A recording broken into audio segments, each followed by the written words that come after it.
Nagsisimula ang laban. Mga yaksha practitioner ng Japan tinatrato ang Teddy Filong Han Filong ng China. Ito ay isang freestyle fighting competition na may timbang na 73 kilo. Tignan natin ang presyo ng yaksha warrior ay medyo mababa. Pagkatapos ay si Han Filong mismo ay magkakaroon ng maraming. Gumamit ng mga natatanging paggalaw upang wakasan ang mga karanasan ng kalaban.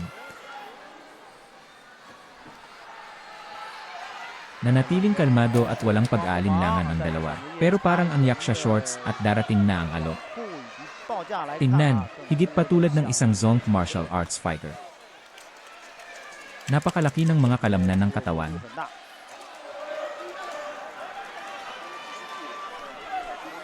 Lumipat si Ye Taiyuan sa gilid ng buong arena. Patuloy na naglalatag ng mid hanggang long range battle layout. Ang mga kamao ni Han Filong sa magkabilang panig. Ang mataas na profile na pagwawalis ay isang napaka-nagbabantang kombinasyon. Isakripisyo ang iyong sarili para sa isang sipa. Maraming manlalaro ang nahulog sa sakripisyo na pamamaraan ng sipa ni Han Filong. Sa mga nakaraang laban, mababang pagwawalis. Mabigat ito, pinindot ng kalaban, ngunit walang aksyon. Mukhang maluwag pa rin ang ekspresyon sa korte.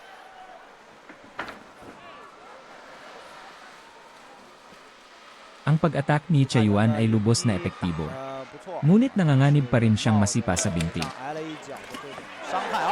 Pagkatapos ay diretsyo si Han Weilun sa baba ng ibang tao. Ito ay may malakas na paglaban sa epekto. Sa katunayan, hindi ito nakataas sa harap ng kamay ni Taiyuan. Maaari mong patuloy na subukan ang isang backhand tuwid na suntok. Nagpalitan ng suntok ang magkabilang panig. Nang matapos ang pakikipaglaban ni Ye Taiyuan, umatras siya muli.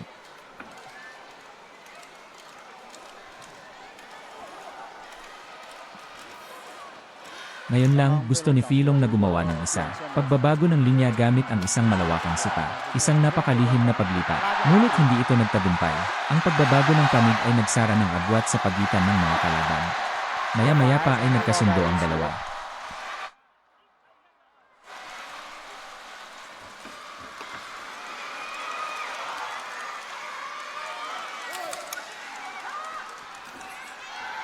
Kinuha ni Ye Taiyuan ang lahat. Ang distansya sa pagitan ng dalawang tao na binanggit, umaabot sa malayo. Hindi natuloy ang paglukso ng tuhod.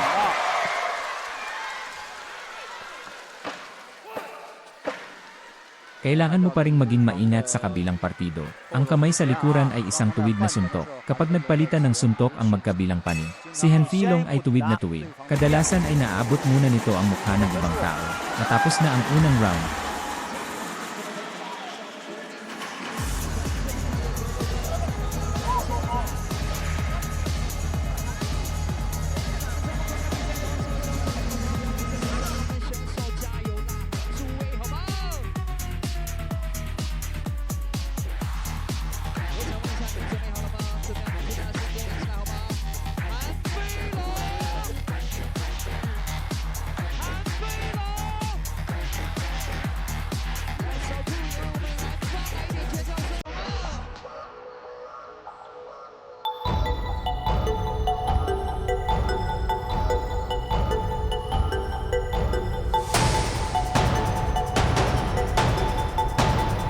Ano ang ipinapakita ngayon sa lahat ng tao ay Chengdu 23,000.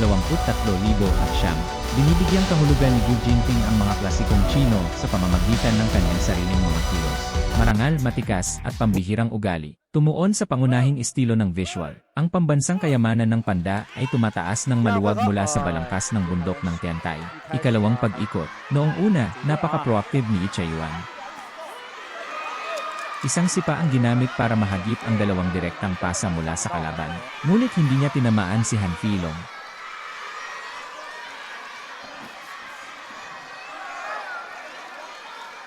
Masasabi mo, ang kakayahan ni Taiyuan na patuloy na maglabas ng mga suntok sa mid-range range. Sa totoo lang, hindi ako sanay dito.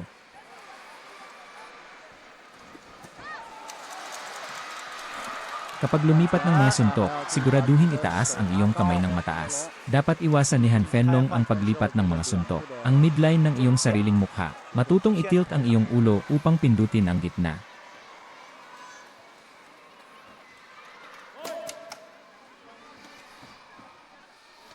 Labis na nakatuon ang pansin ng mga tauhan. Binigyan ni Xiaoran ang kanyang sarili ng isang mababang sulyap, isang counter-attack laban sa mga diskarte sa boxing ni Han Fenlong. Gayunpaman, handa na sila. Matapos magwalis, agad niyang niyakap ng mahigpit ang kanyang ulo gamit ang dalawang kamay. Pagkatapos ng pag-ikot, sa sandaling ito, patuloy na malapit sa Han Fenlong, walang pagbabalik sa board.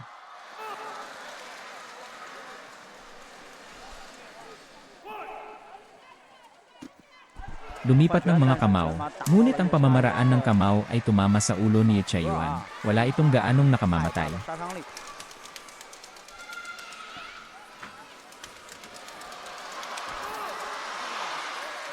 Ngayon lang, gumawa ng paglipat ng pakikipagbuno si Ye Yuan.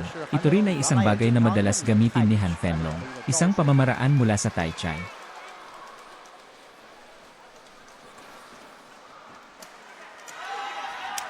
Parehong lumipat ang dalawang koponan sa mababang post na kabuti. Parang pagkatapos ng pangalawang kahon ni Ye Yuan ay dumating, siya ay naglalaro ng higit pa at mas maayos.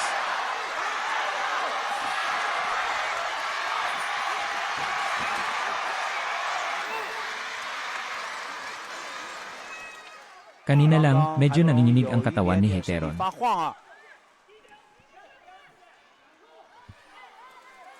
Patuloy na naghahatid ng pinsala sa suntok ang hydrogen sa ikalawang round. Mahigpit pa rin ang pakiramdam ng presyon. Sa puntong ito, kailangan ni Hitlong na gumawa ng mas maraming inisyatiba sa pag-atake.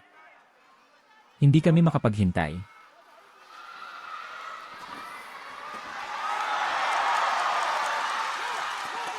Lumipat ng mga kamao, nag-score ang magkabilang panig.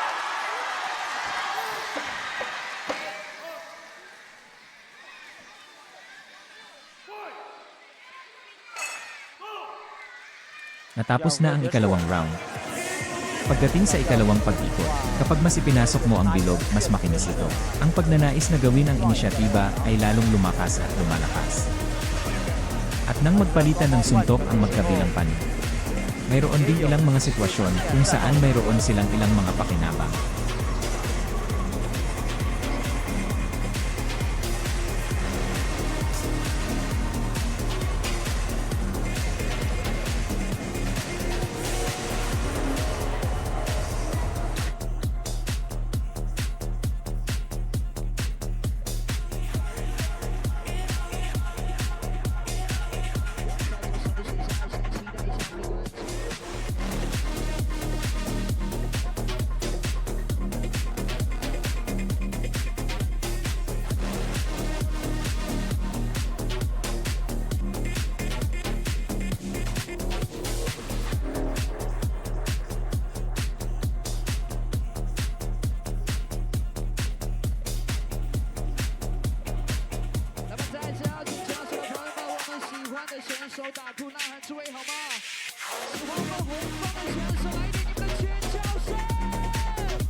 Tatlong pag-ikot. Tignan natin si Han Filong sa ikatlong round. Maaari bang gumawa ng ilang partikular na taktikal na pagbabago? Isang mahusay na counter, ngunit ang kabilang partido ay nag-monetize ng isang mataas na pagwawalis. Sinipa pa rin niya si Han Filong sa ulo. Ipinaskil ng magkabilang panig ang larawang ito. Napakalakas na suntok. Front hand jab. Napakatumpak. Sa ikalawang pagkakataon sa isang hilera.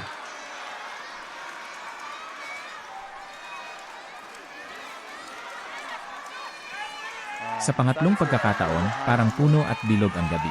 Ang kanyang lakas ng kalamnan at paglaban sa epekto ay parehong lubos na malakas. Isa lang ang delikado. Inihagis ng kanyang dating kamay ang kanyang kamao at sinampal si Han Filong. Kinailangan ni Han Filong na lumipat. Hindi ka basta-basta makakasipa at magwalis.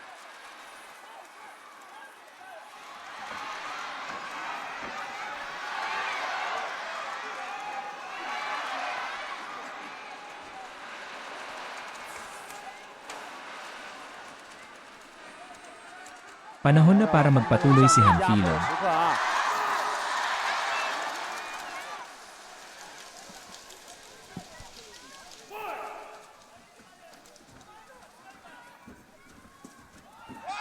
Ito ay talagang mahusay na ginawa. Ngunit nakikita natin ang bersyon ni Chayuan. Ito ay talagang may kahanga-hangang paglaban sa mga suntok.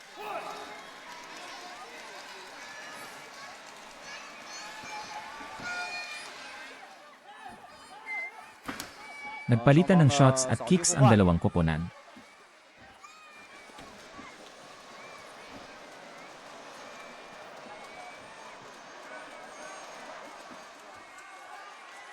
Si Chayuan ay matalino rin. 是比较聪明啊。 Isang beses lang na itulak ni Gujing ang kanyang tuhod.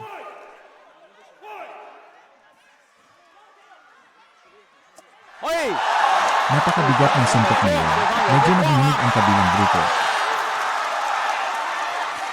啊！ Pagkatapos ay ugoy ang kanyang kamay. At sa kaliwang bahagi ng depensa ni Yasha Jen, 左侧的防守端 natagpuan ng ilang butas sa Waida. Maaari itong magpatuloy.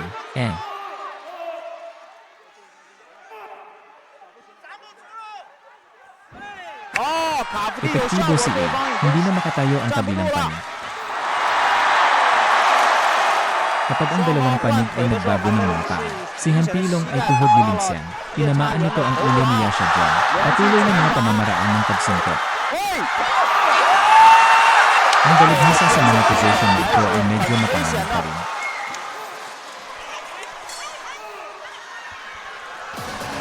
Matapos ang laro, 在结束。 lumipat sa ikatlong round. Sa katunayan, ang magkabilang panig ay nag-aalok ng isang palabas. Isang napaka nagbabantang mabigat na suntok.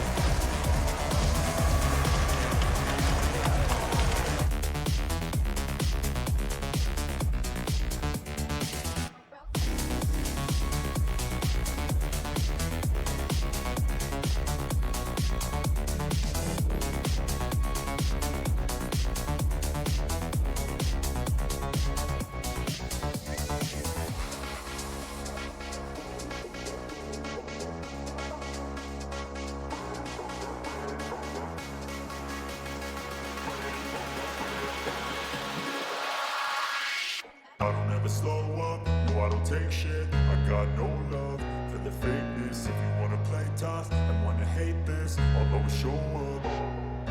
I don't ever slow up, no I don't take shit. I got no love for the fakeness. If you wanna play tough and wanna hate this, I'll always show up.